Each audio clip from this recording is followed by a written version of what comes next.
Hello students, आज के lecture में हम पढ़ने वाले capital D and capital L configuration. तो कंफ्यूजन ना हो क्योंकि ऑलरेडी हम दो तो देख चुके हैं। यानी एक आपने देखा होगा small D and small L. इसका मतलब होता है डेक्स्ट्रो रोटेटरी और इसका मतलब होता है लेवो रोटेटरी, जिसको हम पॉजिटिव या फिर नेगेटिव से भी रिप्रेजेंट करते हैं। मतलब अगर कोई भी ऑप्टिकल एक्टिव कंपाउंड है और अगर वो लाइट को वो कंपाउंड राइट में रोटेट करता है तो हम उसको बोलते हैं डेक्स्ट्रो रोटेटरी, और अगर लेफ्ट में रोटेट करता है तो यानी एंटी क्लॉकवाइज रोटेट करता है तो उसको बोलते हैं हम लेवो रोटेटरी। ठीक है, क्लॉकवाइज है तो डेक्स्ट्रो और एंटी क्लॉकवाइज है तो लेवो। और एक कॉन्फ़िगरेशन हमने और देखा था capital R and S. R का मतलब रेक्टस और एस का मतलब है सिनिस्टर। आर और एस कॉन्फ़िगरेशन, ठीक है, किसी भी कायरल एटम के लिए हम रिप्रेजेंट करते हैं। जनरली कायरल कार्बन एटम होता है, फिर भी कोई भी कायरल एटम हो सकता है। तो उस कायरल एटम में हम बताते हैं वो कि वो आर कॉन्फ़िगरेशन होगा या एस कॉन्फ़िगरेशन होगा।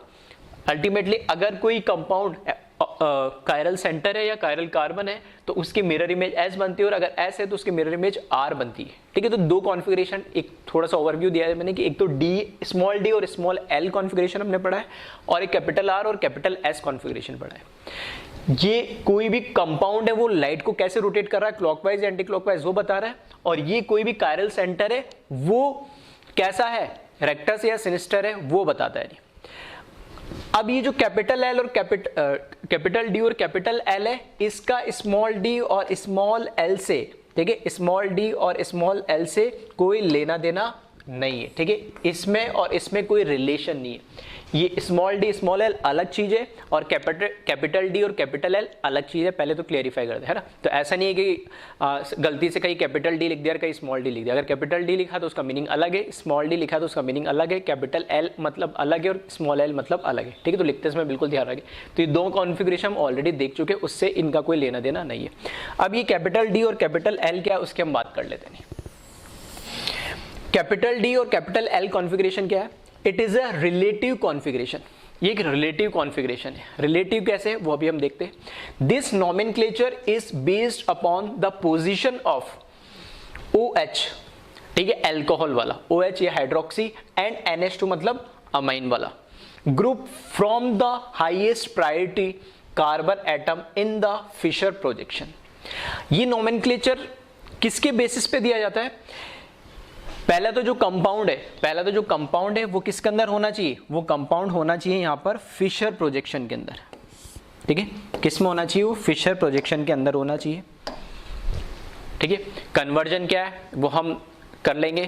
ठीक है, अगर हमारे पास न्यूमैन में दे रखा है तो हम उसको फिशर में कर सकते हैं, सोहर्स में दे रखा है तो फिशर में कर सकते हैं, वेज डैश में दे रखा है तो फिशर में कर सकते हैं। ठीक है,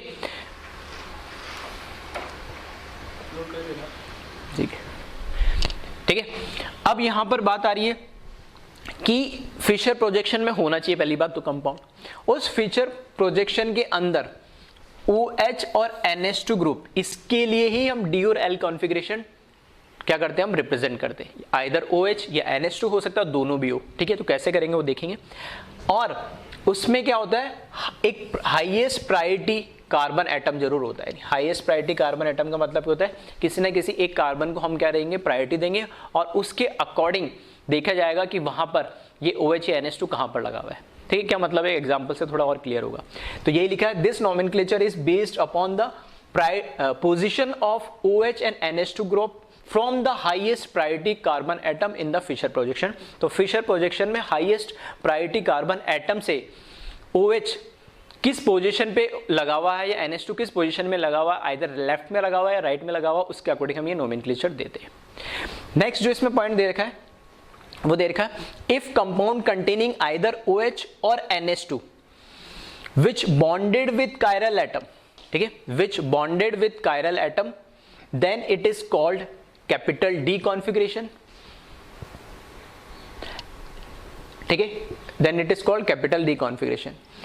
If OH or NH2 present at right side, and L configuration if OH and NH2 present at left side of chiral carbon atom। अब ये जो D और L configuration कैसे दिया है, तो इसने बोला है जो कैपिटल D है ठीक है, जो कैपिटल डी है यहाँ पे पहले तो किससे कनेक्टेड होना चाहिए, कायरल कार्बन एटम से कनेक्टेड होना चाहिए। कौन कनेक्टेड होना चाहिए, आइदर OH और NH2। यहां बात हो रही किसी भी कंपाउंड में या तो सिर्फ OH प्रेजेंट हो या फिर NH2, दोनों होंगे तब अलग बात करेंगे। अभी दोनों में से एक ही बात हो रही है, या तो सिर्फ OH ग्रुप हो उसमें या फिर NH2 ग्रुप है। अगर OH ग्रुप है या NH2 दोनों में से कोई भी एक प्रेजेंट है और किसी कायरल कार्बन एटम के फिशर प्रोजेक्शन में वो राइट साइड में आ रहा है, तब तो मैं बोलूंगा उसको कैपिटल डी। और ये OH और NH2 फिशर प्रोजेक्शन में किसी कायरल कार्बन एटम के लेफ्ट में आ रहा है, तब मैं उसको बोलूंगा कैपिटल L कॉन्फ़िगरेशन। ठीक है, तो इसको बोलते हैं कैपिटल L कॉन्फ़िगरेशन। तो वही लिखा है, if compound containing either OH और NH2, अभी बात हो रही है कि दोनों में से कोई एक हो, ठीक है, which bonded with chiral atom, वो किससे बॉन्डेड होना चाहिए, OH या NH2 कायरल कार्बन एटम से बॉन्डेड होना चाहिए, then it is called D configuration. उसको डी कॉन्फ़िगरेशन बोलेंगे कब, if OH and NH2 present at right side, ठीक है, फिशर प्रोजेक्शन में राइट साइड में, and L configuration if OH and NH2 present at left side of chiral atom. ठीक है, तो राइट साइड में कायरल कार्बन एटम के Fisher projection में है OH या NH2, तो उसको कैपिटल D बोलेंगे, और अगर लेफ्ट साइड में तो उसको कैपिटल L बोलेंगे। ठीक है, नेक्स्ट पॉइंट जो इसमें दे रखा है, if both OH and NH2 group present, ठीक है, अब की बार इस, ठीक है, नेक्स्ट केस दे रखा है, अगर OH और NH2 दोनों एक साथ आ जा रहे हैं, ठीक है, OH और NH2 दोनों ग्रुप एक साथ आ जा रहे हैं किसी कंपाउंड में, तब कैसे देंगे, if both OH and NH2 group present then configuration decided by according to NH2 group. Priority किसको मिल रही है, NH2 को। अगर उसमें OH भी है NH2 भी है, तो किसके अकॉर्डिंग हम उसकी कॉन्फ़िगरेशन या उसका नाम देंगे, D या कैपिटल L, NH2 के अकॉर्डिंग।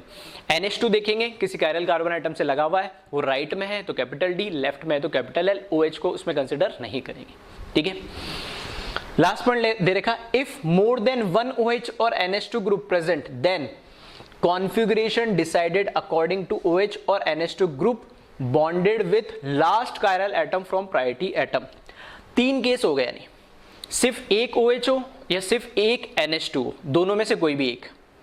ठीक है, सिर्फ एक OH हो और एक NH2, दोनों में से कोई भी एक हो, तब बस फिशर प्रोजेक्शन में राइट में है तो कैपिटल D, लेफ्ट में तो कैपिटल L। अगर एक OH एज वेल एज एक NH2 दोनों एक एक प्रेजेंट हो गए, तो हम जो नाम देंगे इसमें कैपिटल D और L, वो किसके अकॉर्डिंग देंगे, NH2 के, कि हम देख लेंगे उस कायरल कार्बन एटम से NH2 जो लगा हुआ वो राइट में लगा हुआ या लेफ्ट में लगा हुआ, राइट में तो कैपिटल D, लेफ्ट में तो कैपिटल L। थर्ड केस, अगर OH एक से ज्यादा बार हो, सिर्फ OH है लेकिन दो या तीन या चार कितने भी OH हो सकते हैं, या NH2 है तो एक से ज्यादा NH2 है, दो तीन चार कितने भी हो सकते हैं, तब कैसे नेमिंग करेंगे।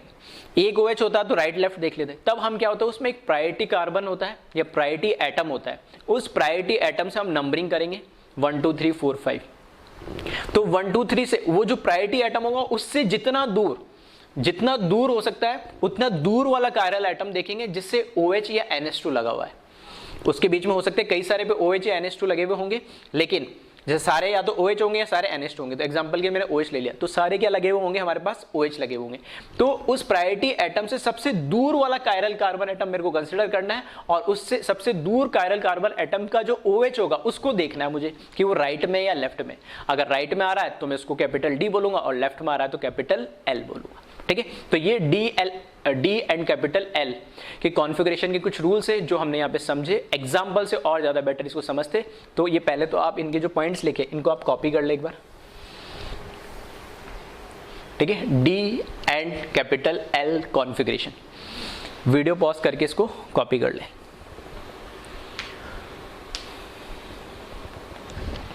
ठीक है, फर्स्ट 2 पॉइंट्स ये हो गए, देन थर्ड पॉइंट कॉपी कर ले वीडियो पॉज करके,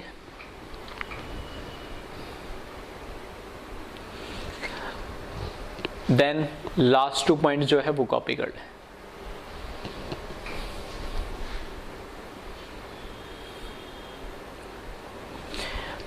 ठीक है, तो अब हम बात करते हैं कुछ एग्जांपल्स की। तो यहां पे लिखा है सबसे पहले मैंने carbohydrates and amino acids commonly, ये हम पढ़ेंगे 12th क्लास का हमारा एक चैप्टर है बायोमोलिक्यूल्स। उस बायोमोलिक्यूल्स में हम कार्बोहाइड्रेट्स, एमिनो एसिड्स, विटामिन्स, ठीक है, प्रोटीन्स, ये सब पढ़ते हैं। तो कार्बोहाइड्रेट्स और अमीनो एसिड्स को जनरली ये D और कैपिटल L नाम दिया जाता है। तो पहले कार्बोहाइड्रेट्स होता क्या है, तो यहां लिखा है दीज आर पॉलीहाइड्रोक्सी एल्डिहाइड और ketone having at least one chiral centre. Carbohydrates हम किसको बोलेंगे, किस ऑर्गेनिक कंपाउंड को हम कार्बोहाइड्रेट्स बोलेंगे, पहला तो लिखा है इसमें पॉलीहाइड्रोक्सी। पॉलीहाइड्रोक्सी का मतलब क्या हो गया, हाइड्रोक्सी मतलब OH ग्रुप, पॉली का मतलब एक से तो ज्यादा ही होगा, कम से कम दो, 2 3 4 5 6 कितने भी हो सकते हैं। तो पॉलीहाइड्रोक्सी उस कंपाउंड में एक से ज्यादा OH या अल्कोहल ग्रुप होने चाहिए। अब उसमें अल्कोहल OH ग्रुप तो होना चाहिए, लेकिन उसमें दूसरा एक और फंक्शनल ग्रुप होता है, या तो फिर क्या होगा एल्डिहाइड होगा और कीटोन होगा। तो एल्डिहाइड प्लस पॉलीहाइड्रोक्सी या मोर देन वन OH ग्रुप, ठीक है। एल्डिहाइड मतलब CHO और साथ में उस कंपाउंड के अंदर एक से ज्यादा OH ग्रुप, या फिर C double bond O ketone, ketone के साथ एक से ज्यादा OH ग्रुप। एल्डिहाइड और कीटोन दोनों एक साथ नहीं आएंगे, इसलिए और लिखा, या तो एल्डिहाइड के साथ पॉलीहाइड्रोक्सी ग्रुप होंगे, OH ग्रुप होंगे बहुत सारे, या फिर कीटोन के साथ बहुत सारे OH ग्रुप होंगे। एल्डिहाइड और कीटोन का भी एक साथ नहीं आ सकते। तो ऐसे कंपाउंड के अंदर जिसके अंदर एल्डिहाइड के साथ या तो बहुत सारे OH ग्रुप हो या कीटोन के साथ बहुत सारे OH ग्रुप हो, और कम से कम एक कायरल कार्बन एटम होना चाहिए, एटलीस्ट वन कायरल सेंटर होना चाहिए, तो ऐसे कंपाउंड को हम क्या बोलते हैं, कार्बोहाइड्रेट्स बोलते हैं। ठीक है, एग्जाम्पल के लिए अगर मैं बात करूं यहां पे, तो इसमें देख सकते हो CHO, ये क्या हो गया एल्डिहाइड, एक OH ये लगा हुआ है और एक OH यहां लगा हुआ है, 2 OH आ गए तो पॉलीहाइड्रोक्सी हो गया, ये पॉलीहाइड्रोक्सी और एल्डिहाइड। ठीक है, और इस कंपाउंड को ध्यान से अगर हम देखें, तो इस कंपाउंड में ध्यान से देखेंगे तो ये जो कार्बन है इसके इधर CHO लगा है, एक H लगा, एक OH लगा, एक CH2OH लगा है, मतलब चारों जो इसकी वैलेंसीज है वो अलग अलग है। तो ये जो एटम है ये कैसा हो गया, फिशर प्रोजेक्शन में लिखा हुआ है, और कैसा हो गया, ये कायरल सेंटर हो गया, तो मैंने स्टार मार्क कर दिया इसमें। ठीक है, अब इसमें अब हमने क्या पढ़ा है कि वैसे तो प्रायोरिटी किसको देते, फंक्शन ग्रुप के अकॉर्डिंग हमें पता है प्रायोरिटी किसको देंगे, एल्डिहाइड को देंगे। तो यहां से अगर मैंने नंबरिंग इसकी काउंट करी 1 2 3, क्योंकि कायरल कार्बन से OH लगा होना चाहिए, हम उसकी बात करते हैं।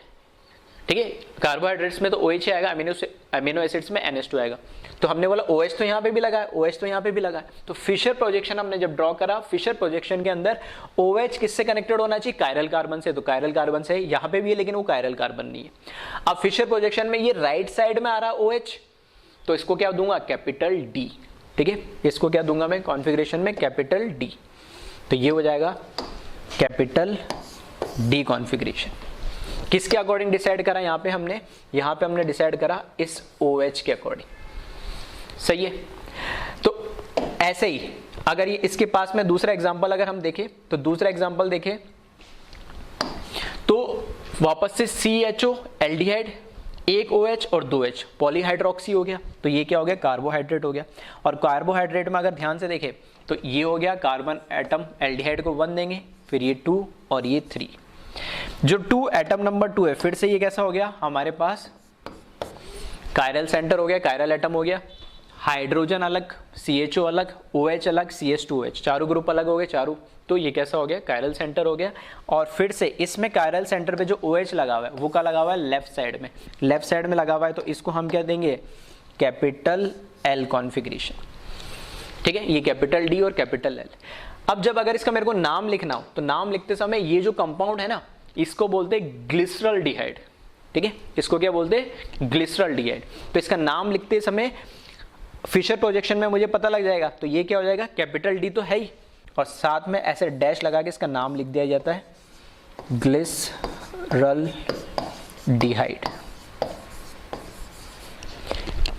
मॉलिक्यूलर फॉर्मूला फिर से सेम है, देख लो दोनों का है, तो ये भी ग्लिसरॉल्डिहाइड, एक एल्डिहाइड, 2 H, एक कार्बन, हाइड्रोजन, सब सेम है, बस ये D कॉन्फ़िगरेशन है और ये L कॉन्फ़िगरेशन है, तो ये हो जाएगा L ग्लिसरॉल्डिहाइड। इस कैपिटल L और कैपिटल D का स्मॉल d या स्मॉल l से कोई लेना देना नहीं है, ऑप्टिकल एक्टिविटी वगैरह इससे कोई लेना नहीं, सिर्फ ये एक रिलेटिव कॉन्फ़िगरेशन है इनको रिप्रेजेंट करने के लिए। हाँ, ये दोनों को अगर ध्यान से देखोगे तो ये एक्चुअल में क्या है, दोनों एक दूसरे की मिरर इमेज है ये। ठीक है, अगर मैंने यहाँ पर क्या करा, मिरर लगा दिया, तो ध्यान से देखोगे तो ये दोनों एक दूसरे की क्या है, मिरर इमेज आ रही है। ठीक है, तो एक बार इसको आप कॉपी कर लें।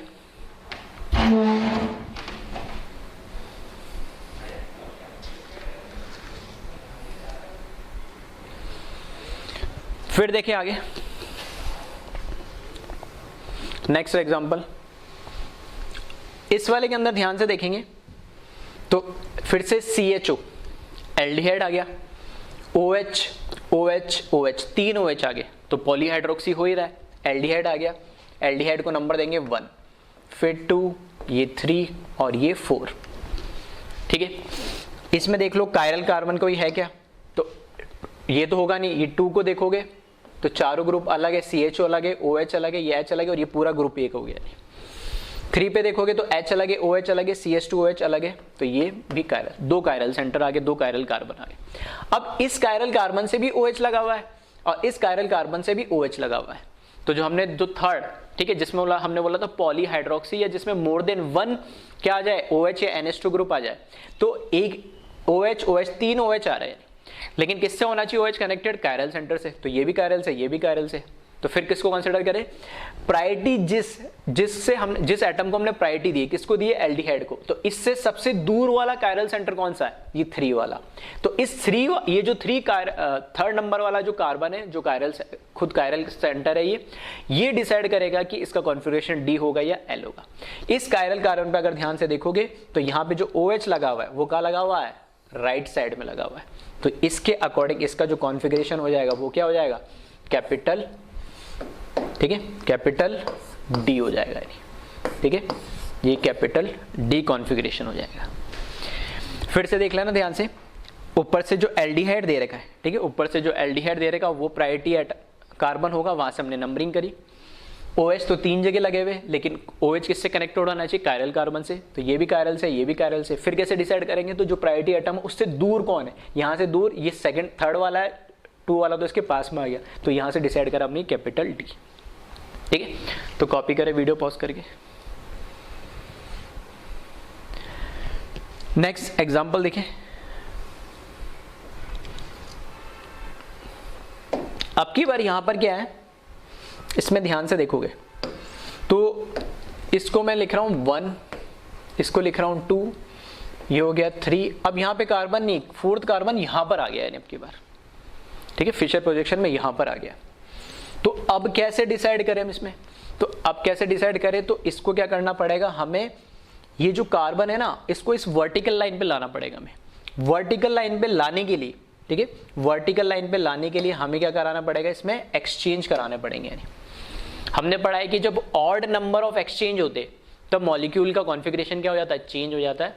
हम चाहते हैं मॉलिक्यूल वाइज कॉन्फ़िगरेशन कौन सा, R या S की बात कर रहा हूं मैं, ठीक है, रेक्टस और सिनिस्टर वाली, तो वो चेंज ना हो, मॉलिक्यूल सेम रहे, तो हम क्या करें, उसमें इवन नंबर ऑफ एक्सचेंज कर दें।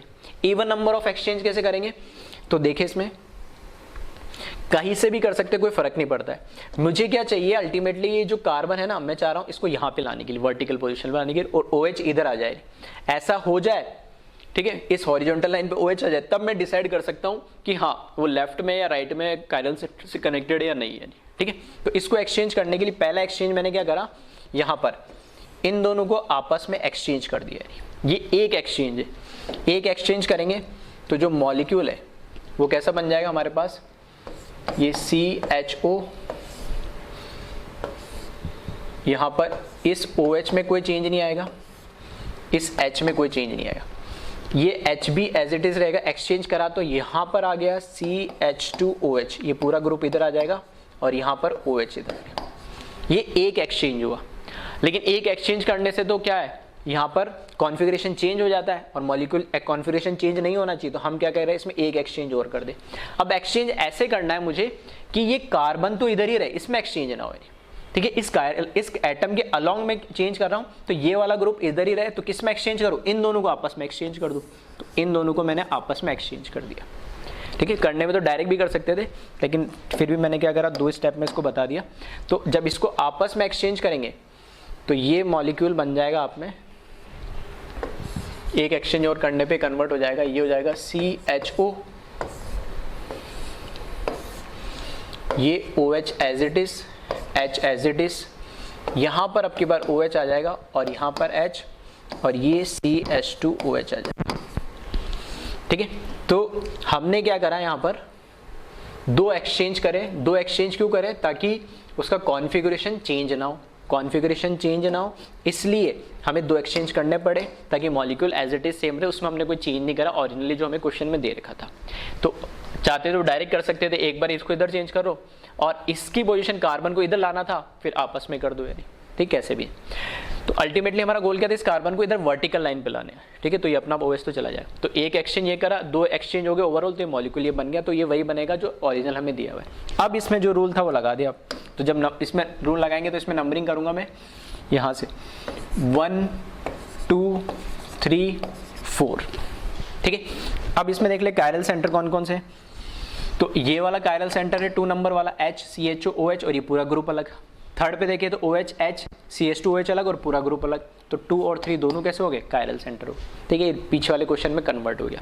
अब इसमें देख ले कि ये प्रायोरिटी ग्रुप ये हुआ 1, तो इससे दूर 2 है और एक और है 3, तो 3 सबसे दूर है, वो कायरल भी है और OH भी लगा हुआ है, तो ये OH डिसाइड करेगा यहाँ पर कि इसका कॉन्फ़िगरेशन क्या होगा। तो इसके अकॉर्डिंग ये जो कॉन्फ़िगरेशन होगा इसका कॉन्फ़िगरेशन होगा कैपिटल L। क्लियर है। तो ये जो हमें कन्वर्जन ऐसे पीछे भी हमने करे, ठीक है, मतलब कन्वर्जन सॉरी एक्सचेंज जो हमने करे उसी से रिलेटेड एक क्वेश्चन मैंने ले लिया, ठीक है। तो कॉपी करें वीडियो पॉज करके।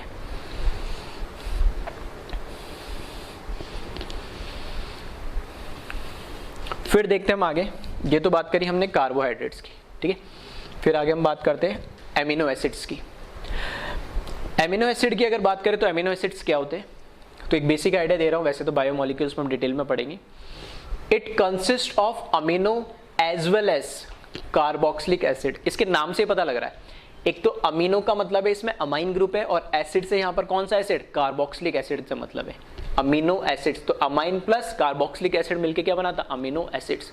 तो इसमें 2 ग्रुप साइमल्टेनियसली एक साथ प्रेजेंट होंगे। जैसे कार्बोहाइड्रेट में हमने बोला, या तो जैसे मैंने एग्जांपल जो लिए थे कार्बोहाइड्रेट में एल्डिहाइड वाले लिए थे, कोई कीटोन वाला नहीं लिया, ठीक है। बायोमोलिक्यूल्स में वैसे आ जाएंगे। एमिनो एसिड्स में क्या होता है, अमाइन NH2 होना कंपलसरी और COH कार्बोक्सिलिक एसिड होना, दोनों एक साथ कंपलसरी होना जरूरी। एक से ज्यादा हो तो अलग कहानी है, ठीक, कोई फर्क नहीं पड़ता, एक तो कम से कम। तो यहाँ पर देखेंगे इसके एग्जाम्पल में तो COH कार्बोक्सिलिक एसिड है और NH2 ये भी है। वापस से वही कहानी कि कार्बोक्सिलिक एसिड को हम क्या देंगे, प्रायोरिटी देंगे, तो ये हो जाएगा एटम नंबर 1, ये हो जाएगा 2 और ये हो जाएगा 3। इसमें देख ले कोई कायरल सेंटर है क्या, तो कायरल सेंटर देखेंगे तो ये कार्बन तो नहीं है, ये कार्बन भी नहीं है, लेकिन ये 2 नंबर वाला कैसा है, कायरल कार्बन है। कायरल कार्बन है और उससे NH2 भी लगा हुआ है, तो ये NH2 डिसाइड करेगा कि इसका कॉन्फ़िगरेशन कैपिटल D होगा या L होगा, क्योंकि राइट साइड में आ रहा फिशर प्रोजेक्शन में, तो ये हो जाएगा कैपिटल D। सेम इसी तरीके से इसमें देखें तो यहाँ पर प्रायोरिटी वापस कार्बोक्सिलिक एसिड को देंगे 1 2 3, ठीक है। फिर से वही बात हो गई कि 2 पे देखेंगे तो कायरल सेंटर सिर्फ सेकंड कार्बन है, ये कायरल सेंटर है। इसमें फिर देखें हम तो जो NH2 लगा हुआ है वो कहाँ लगा हुआ है, लेफ्ट साइड में लगा हुआ है, और लेफ्ट साइड में लगा हुआ है तो ये क्या हो जाएगा, कैपिटल L हो जाएगा, ठीक है। तो इस तरीके से सेम जैसे हमने क्या करा था कार्बोहाइड्रेट्स में दिया था, सेम इसमें भी हम क्या देते हैं, कैपिटल D और L देंगे, वहाँ OH के रेस्पेक्ट में देते थे, यहाँ NH2 के रेस्पेक्ट में देते हैं, ठीक है। तो इसको कॉपी करें वीडियो पॉज करके।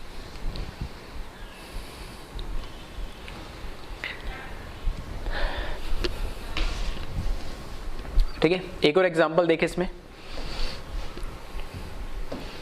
फिर से यहाँ पे कार्बोक्सिलिक एसिड है, NH2 है और OH है, दोनों आ गए, ठीक है। तो मैंने बोला था हो सकता है किसी में दोनों भी आए। तो 1 2 3 4, ठीक है। जितने भी मैक्सिमम नंबर ऑफ कार्बन है वो वर्टिकल लाइन पर आना चाहिए फिशर प्रोजेक्शन में। अगर नहीं है, ठीक है, तो उसको क्या करें हम, वर्टिकल लाइन पे लेकर एक्सचेंजेस करके, जैसे अभी करा था हमने। अब इसमें चेक कर ले, कायरल सेंटर की बात करें तो COH NH2H और ये पूरा ग्रुप अलग, तो सेकंड वाला जो कार्बन ये कायरल है। थर्ड में चेक करें तो H OH CH3 और ये पूरा ग्रुप अलग, तो ये भी कैसा है, कायरल है। अब हमने बोला जब एक ही कंपाउंड में NH2 भी आ जाए OH भी आ जाए तो किससे डिसाइड करते हैं हम, NH2 से। लेकिन कंडीशन क्या है, वो कायरल कार्बन से कनेक्टेड होना चाहिए। तो हाँ, कायरल से तो NH2 भी कनेक्टेड है, OH भी कनेक्टेड है, तो किसको प्रायोरिटी देंगे हम, OH के अगेंस्ट हमेशा NH2 को प्रायोरिटी देंगे अगर वो कायरल कार्बन से लगा हुआ है। तो यहाँ पर कॉन्फ़िगरेशन कौन डिसाइड कर रहा है, NH2। तो यहाँ पर इसका जो कॉन्फ़िगरेशन हो जाएगा वो हो जाएगा L, ठीक है, क्योंकि लेफ्ट साइड में यानी। ठीक है, राइट साइड में है तो डी और लेफ्ट साइड में तो एल। तो हमने बोला प्रायोरिटी ग्रुप से सबसे दूर कायरल सेंटर कब होता है वो, जब दोनों ही OH होते हैं या दोनों ही NH2 होते हैं। जब OH और NH2 दोनों एक साथ आ जाए तो फिर हमें दूर और पास नहीं देखना है, फिर सिर्फ क्या देखना है, हमें NH2 देखना है। ठीक है, तो इसको भी आप कॉपी करें।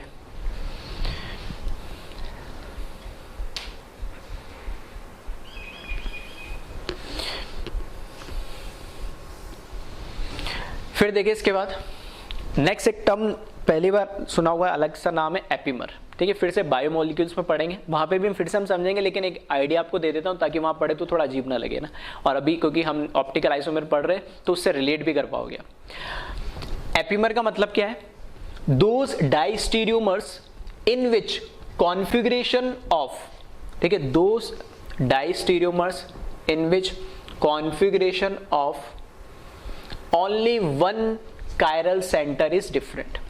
क्या मतलब हुआ इसका, इसने बोला कि डाइस्टीरियोमर का मतलब क्या है, दो अलग अलग कंपाउंड को हम क्या बोलते हैं, डाइस्टीरियोमर बोलते हैं। ठीक है, और हम कैसे चेक करते हैं, हम तो चेक करते हैं R और S, हर एक कायरल सेंटर का क्या निकाल ले, R और S कॉन्फ़िगरेशन निकाल ले। अगर एग्जैक्ट अगर जो कॉन्फ़िगरेशन पहले कंपाउंड का आ रहा है उसके अपोजिट दूसरा, अगर R का फर्स्ट R आ रहा है, इसका S आ रहा है, सेकंड इसका S आ रहा है, उसका R आ रहा है, ठीक है, या इसका R है तो उसका S है, तो अपोजिट आ रहा है तब तो क्या बन जाएंगे, एनिंशोमर्स। और एक भी कॉन्फ़िगरेशन में अगर चेंज आया, अगर मान लो R का S का R आ रहा है, लेकिन R और R आ गया यहाँ पे दोनों कंपाउंड, तो वो क्या बन जाते हैं, डाइस्टीरियोमर। तो डाइस्टीरियोमर में कॉन्फ़िगरेशन अपोजिट भी नहीं होते, ना ही सेम होंगे तो आइडेंटिकल हो जाएंगे, और अपोजिट होंगे तो एनिंशोमर हो जाएंगे। और अगर कहीं पे भी किसी भी एक सेंटर पे बाकी सारे अपोजिट आ रहे हैं, एक सेंटर पे सेम आ जा रहा है, या कॉन्फ़िगरेशन इस तरह से मैच नहीं हो रहे थे, हम उसको क्या बोलते हैं, डाइस्टीरियोमर्स। अब यहाँ पे एपिमर क्या है, तो डाइस्टीरियोमर अलग अलग कंपाउंड है, तो एपिमर क्या है, एपिमर भी डाइस्टीरियोमर ही है। अब स्पेसिफिक केस आ गया, उसने बोला कि पूरा कंपाउंड में जितने भी कायरल सेंटर है सारे सेम होंगे। ठीक है, मतलब उनके कॉन्फ़िगरेशन होंगे R या S। कौन सा कॉन्फ़िगरेशन, R या S की बात कर रहा हूँ, D और L की कहानी हो गई खत्म जो अभी हमने करा। अब एपिमर एक अलग टर्म है, छोटा टॉपिक में पढ़ा रहा हूं। तो डाइस्टीरियोमर और एपिमर में डिफरेंस क्या है कि एपिमर भी डाइस्टीरियोमर है, लेकिन मैं कह रहा हूं कि पूरा कंपाउंड आइडेंटिकल होता है इसमें, एज इट इज पहला और दूसरा कंपाउंड पूरा आइडेंटिकल होता है, बस एक कायरल सेंटर पे उनका कॉन्फ़िगरेशन क्या होता है, अलग होता है। तो वही लिखा हुआ है, those diastereomer in which configuration of only one chiral centre atom is different. ठीक, कैसे, एक एग्जांपल से समझते हैं। इसका मतलब क्या है कि all epimer are diastereomers but all diastereomers are not epimer. तो जितने भी डाइस्टीरियोमर्स है उन सभी को हम एपिमर्स नहीं बोलेंगे, लेकिन एपिमर के एक डाइस्टीरियोमर का एक स्पेसिफिक केस है, तो जितने भी एपिमर है उनको मैं डाइस्टीरियोमर्स बोल सकता हूं। कैसे, तो एग्जांपल से समझते हैं। पहले इसको आप कॉपी कर ले एक बार।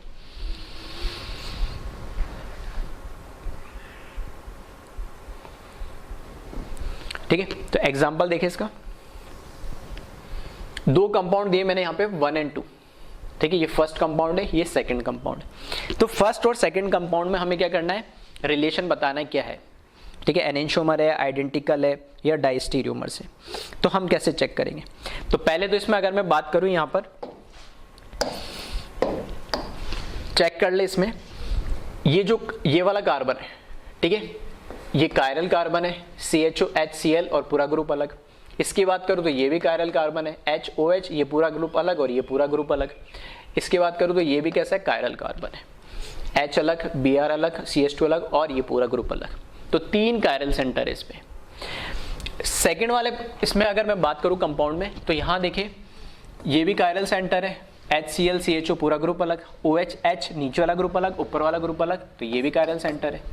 और फिर H Br CH2H और पूरा ग्रुप अलग, तो यहाँ पे इसमें भी 3 कायरल सेंटर है, इसमें भी 3 कायरल सेंटर है। ठीक है, मॉलिक्यूलर फॉर्मूला देखोगे तो सेम ही मिलेगा आपको देखने को। अब इसमें क्या है, ध्यान से देखना मैं क्या कह रहा हूँ, हमने, ठीक है, क्योंकि हमने बोला था क्योंकि एग्जाम में हमारे पे इतना टाइम नहीं होता कि एक एक का कॉन्फ़िगरेशन निकाल के देखे, तो रैंडमली कुछ भी आप मान लो यानी। ठीक है, फॉर एग्जाम्पल मैंने बोला कि इसका भी क्या है, R है कायरल सेंटर का, इसका भी R है और इसका भी क्या है, R है। मान लिया मैंने, कैलकुलेट नहीं किया, चाहो तो आप निकाल के जो भी R आ रहा है ऐसे निकाल सकते हो, लेकिन मैंने मान लिया शॉर्ट ट्रिक जैसे बताया था। अब R है तो देख लेना CHO, इसके लेफ्ट में H है, इसके राइट में Cl है, इसके भी लेफ्ट में H है, राइट में Cl है और नीचे वाला तो पूरा एक ग्रुप आ रहा है। तो अगर वो आ रहा है तो एज इट इज ये भी क्या होगा, R होगा। ठीक है, ऐसे कर देता हूं। सेकंड वाले में देखिए, इधर H OH, इधर भी H OH, ऊपर वाला ग्रुप एज इट इज, नीचे वाला ग्रुप एज इट इज, तो ये अगर R दिया है तो ये भी क्या हो जाएगा, R हो जाएगा। ठीक है, शॉर्ट ट्रिक बता रहा हूं। लेकिन यहां देखेंगे तो इसमें H इधर लेफ्ट में, Br राइट में, CH2OH एज इट इज है, ऊपर वाला पूरा ग्रुप तो सेम है ही। लेकिन इस केस में क्या होगा, Br इसमें राइट में और Br इसमें क्या आ गया, लेफ्ट में आ गया। Br इसमें राइट में, Br इसमें लेफ्ट में आ गया और H इसमें लेफ्ट में और H इसमें, मतलब एक एक्सचेंज हुआ है। नहीं, एक एक्सचेंज होता है तो हमें पता है ऑब्वियस सी बात है, कॉन्फ़िगरेशन भी क्या हो जाता है, चेंज हो जाता है।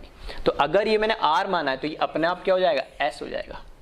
और आपको लगता है नहीं ऐसे नहीं करना, तो एक एक तीनों कायरल सेंटर का कॉन्फ़िगरेशन निकालना, जो कॉन्फ़िगरेशन इसका आएगा सेम इसका आएगा। ये अगर S होगा तो ये भी S आएगा, ये R होगा तो ये भी R आएगा, अगर ये R होगा तो ये भी R आएगा, ये S होगा तो ये भी S आएगा। लेकिन जो कॉन्फ़िगरेशन इस वाले का होगा, थर्ड वाले का, उसका अपोजिट कॉन्फ़िगरेशन ऐसा इसका आएगा, और ये हम पीछे में बात कर चुके हैं। तो मैं क्या कह रहा हूं कि डाइस्टीरियोमर तो हो गया ये, क्योंकि इसका ना तो बिल्कुल अपोजिट है ना बिल्कुल सेम है, तो ना तो आइडेंटिकल है ना एनेंटियोमर है, तो ये क्या हो गए, डाइस्टीरियोमर्स हो गए।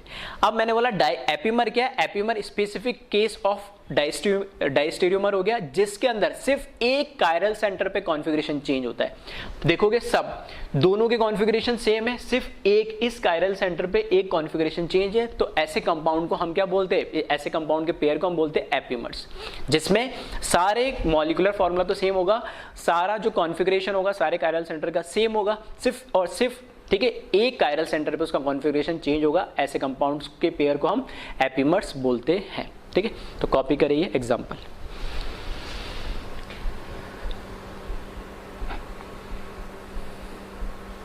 ठीक है, तो यहां पर मैं लिख दे रहा हूं, दे आर एपिमर्स। ठीक है, दोनों के बीच में अगर रिलेशन पूछना हो फर्स्ट एंड सेकंड, तो ये दोनों एपिमर्स है, और एपिमर्स से तो ऑब्वियस सी बात है डाइस्टीरियोमर्स तो होंगे ही होंगे। फिर आगे देखते हैं हम, एक लास्ट छोटा सा टॉपिक और है, एनोमर्स। ठीक है, जैसे एपिमर है उसी तरीके से एक टर्म और एनोमर। एपिमर एनोमर ये बायोमोलिक्यूल्स में आपको नाम सुनने को मिलेंगे। ठीक है, तो फिर से एनोमर क्या है, तो anomers are cyclic epimer which have difference in only one chiral atom and that atom is known as anomeric carbon। अब इसने बोला है कि एनोमर्स क्या है, एनोमर्स कुछ नहीं है, अगर जो एपिमर है वो कैसा है, फिशर प्रोजेक्शन में हमने बनाया, उस फिशर प्रोजेक्शन को मैं कैसा कर दूं, साइक्लिक कर दूं। अगर उस कंपाउंड को मैं साइक्लिक बना दूं तो उसी को मैं क्या बोल दूंगा, एनोमर। मतलब मैं ऐसे बोल सकता हूं डाइस्टीरियोमर का स्पेसिफिक केस है एपिमर, जिसमें सिर्फ एक कायरल सेंटर पे कॉन्फ़िगरेशन चेंज होता है। अगर मैंने उस एपिमर को क्या करा, साइक्लिक बना दिया, तो उसका नाम बदल के बस उसको मैंने क्या बोल दिया, एनोमर बोल दिया। मतलब साइक्लिक कंपाउंड होगा, ठीक है, दो अलग अलग कंपाउंड होंगे तो उनके बीच में अगर बोलूंगा दोनों साइक्लिक होंगे, मॉलिक्यूलर फॉर्मूला दोनों का सेम होगा, सारे कॉन्फ़िगरेशन उसके सेम होंगे, बस एक कायरल सेंटर पे उसका कॉन्फ़िगरेशन अलग होगा, और उसको हम क्या बोल देंगे, एनोमर। ओपन चेन होगा फिशर प्रोजेक्शन में तो मैं उसको एपिमर बोलूंगा, और साइक्लिक हो जाएगा तो उसको क्या बोल दूंगा, बस एनोमर बोल दूंगा। और जिस एक कार्बन पे उसका जो कॉन्फ़िगरेशन का डिफरेंस है, उस कार्बन को नाम दिया गया एनोमरिक कार्बन। क्या नाम दिया गया उसको, एनोमरिक कार्बन। ठीक है, तो इसके एग्जाम्पल है वो हम देख लेते हैं, पहले आप ये कॉपी कर ले। एनोमर किसको बोलते हैं, ठीक है। अब इसके एग्जाम्पल देखें तो यहाँ पे फिर से मैंने दो कंपाउंड बना दिए, फर्स्ट एंड सेकंड। कहीं से भी आप देख लें, ठीक है, थोड़ा कन्वीनियंस के लिए मैं इसको नंबरिंग कर देता हूँ। ये ऑक्सीजन है, चलो ऑक्सीजन को मैंने लिखा 1, इसको लिखा मैंने यहाँ पे 2, 3, 4, 5, 6, ठीक है। साइक्लिक एटम है, उनके नंबर दिए मैंने। फिर 1, 2, 3, 4, 5 और ये हो गया 6, ठीक है। उस ओपन चेन को साइक्लिक कैसे कन्वर्ट करा वो सीखेंगे हम कहाँ, बायोमोलिक्यूल्स में। यहाँ पे तो सिंपल में बस एक बता रहा हूँ यानी, ठीक है। अब दोनों में कैसे चेक कर लो आप, 1 तो सेम ही है, ऑक्सीजन एटम है, कोई दिक्कत ही नहीं है। जब 2 पे देखोगे आप, 2 पे देखना तो ये जो कार्बन है एक OH ग्रुप लगा है, एक H लगा है, इधर ऑक्सीजन जोड़ा हुआ है और इधर ये पूरा एक ग्रुप लगा हुआ है, दैट मीन्स ये जो सेकंड एटम है ये कैसा है, कायरल एटम है। थर्ड पे देख ले HOH, इधर ग्रुप अलग हो गया, इधर ग्रुप अलग हो गया, तो ये भी कैसा है, एक कायरल कार्बन एटम है। फोर्थ में भी चेक करोगे तो ये भी एक क्या है, एक कायरल एटम है, OH H, ये अलग ये अलग। फिफ्थ में भी चेक करोगे तो ये एक कायरल एटम है, HOH, इधर ग्रुप अलग और इधर ग्रुप अलग। इसमें सिक्स में भी चेक करोगे तो HCH2 और ये भी क्या हो जाएगा, एक कायरल एटम। क्लियर है। अब सेम कहानी जो सेकंड कंपाउंड है उसमें भी आप चेक कर सकते हैं, ठीक है। ये फिर से कायरल सेंटर है, ये कायरल सेंटर है, ये कायरल सेंटर है, कायरल सेंटर और यहाँ पे भी कायरल सेंटर, ठीक है। 2 में देखोगे तो ऐसा समझ सकते हैं, ये अगर रिंग ऐसे प्लेनर है तो एक बॉन्ड, क्योंकि कैसा है तो sp3, तो मैंने अगर इन दोनों को प्लेन के अंदर माना, जो रिंग के ऐसे प्लेन में होंगे, ठीक है। जैसे ये रिंग है तो एक बॉन्ड इधर है तो एक बॉन्ड इधर है, तो इस प्लेन के अंदर है तो एक बॉन्ड आगे होगा और एक बॉन्ड पीछे होगा। अगर ये रिंग है, ठीक है, तो इसमें 2 बॉन्ड इसमें हो गए, एक बॉन्ड पीछे और एक बॉन्ड आगे। तो मैं कह रहा हूँ कि जो आगे पीछे है तो उसको ऐसा मान लेते हैं, ये रिंग ऐसे है तो एक बॉन्ड ऊपर होगा और एक बॉन्ड नीचे होगा, तो ऐसे मान ले तो ऊपर जो दे रखा है ऊपर वाला है और नीचे नीचे वाला है। तो इसमें OH ऊपर दे रखा है और H नीचे दे रखा है, जबकि यहाँ पे H ऊपर दे रखा है और OH नीचे दे रखा है। तो यहाँ पे जो डिफरेंस आ रहा है ना, सिर्फ डिफरेंस कहाँ आ रहा है, इस OH और H की लोकेशन में। यहां पर देखना H और OH की लोकेशन में। बाकी आप देख ले, थर्ड पे H ऊपर OH नीचे, यहां पे भी H ऊपर OH नीचे। फोर्थ पे OH ऊपर H नीचे, OH ऊपर H नीचे। फिफ्थ पे H ऊपर OH नीचे, H ऊपर OH नीचे, CH2H, और ये पूरा बाकी सेम मिलेगा आपको। कॉन्फ़िगरेशन जब आप इनका निकालोगे तो हर एक का कॉन्फ़िगरेशन आपको सेम देखने को मिलेगा, बस इसका जो कॉन्फ़िगरेशन आएगा उसका अपोजिट ही कॉन्फ़िगरेशन आएगा, क्योंकि उसमें, ठीक है, एक एक्सचेंज हो गया, ऐसा हम बोल सकते हैं। तो यही तो हमने एनोमर में बात करा था कि सारे कायरल सेंटर का कॉन्फ़िगरेशन सेम होगा, सिर्फ एक का अलग होगा, तो इसमें भी अलग है। बस ये कंपाउंड अब कैसा हो गया, साइक्लिक हो गया, ठीक है। अब जिस सेंटर पे वो कॉन्फ़िगरेशन का डिफरेंस है, ठीक है, जिस कार्बन पे वो जो डिफरेंस है, उस कार्बन का एक नाम दिया गया है। क्या नाम दिया गया है, एनोमरिक कार्बन। इसको क्या नाम दिया गया है, एनोमरिक कार्बन। तो ये जो कार्बन है, सेकंड नंबर वाला कार्बन है, ये एनोमरिक कार्बन है। मतलब एनोमरिक कार्बन का मतलब मैं ऐसे बोल सकता हूँ, ये वो कार्बन है जहां पर एक जो कॉन्फ़िगरेशन का डिफरेंस आ रहा है दोनों कंपाउंड के बीच में, वो ये रिप्रेजेंट कर रहा है। तो यहाँ पर ये है और सेम यहाँ पर भी ये क्या है, एनोमरिक कार्बन है, ठीक है। तो ये जो हमने बात करी, ये बात करी है डाइस्टीरियोमर से रिलेटेड। फिर से बोल रहा हूँ, ये बायोमोलिक्यूल्स में और ज़्यादा डिटेल में पढ़ेंगे। एक बेसिक आइडिया दिया है कि एपिमर क्या होता है, ओपन चेन कंपाउंड होते हैं, डाइस्टीरियोमर होते हैं। बस इसमें एपिमर नाम क्यों दिया गया कि पूरा कॉन्फ़िगरेशन, हर एक कायरल सेंटर का कॉन्फ़िगरेशन सेम होगा, दोनों कंपाउंड में सिर्फ एक सेंटर पे अलग होगा। और एनोमर में क्या होता है, same cyclic, open chain compound को हमने साइक्लिक में कन्वर्ट कर दिया, सारे कायरल सेंटर का कॉन्फ़िगरेशन सेम होगा, दोनों कंपाउंड में सिर्फ एक कायरल सेंटर पे कॉन्फ़िगरेशन अलग होगा। तो साइक्लिक एपिमर को ही हम क्या बोल देते हैं, एनोमर। और एनोमर, ये जो एनोमरिक कार्बन बोला ना, ये एपिमर में नहीं दिया जाता, सिर्फ साइक्लिक में दिया जाता है, इसलिए यही लिखा। ऐसा नहीं कि वहां पे भी लिखना है, ठीक है। तो इसको वीडियो पॉज करें और कॉपी कर ले। Thank you.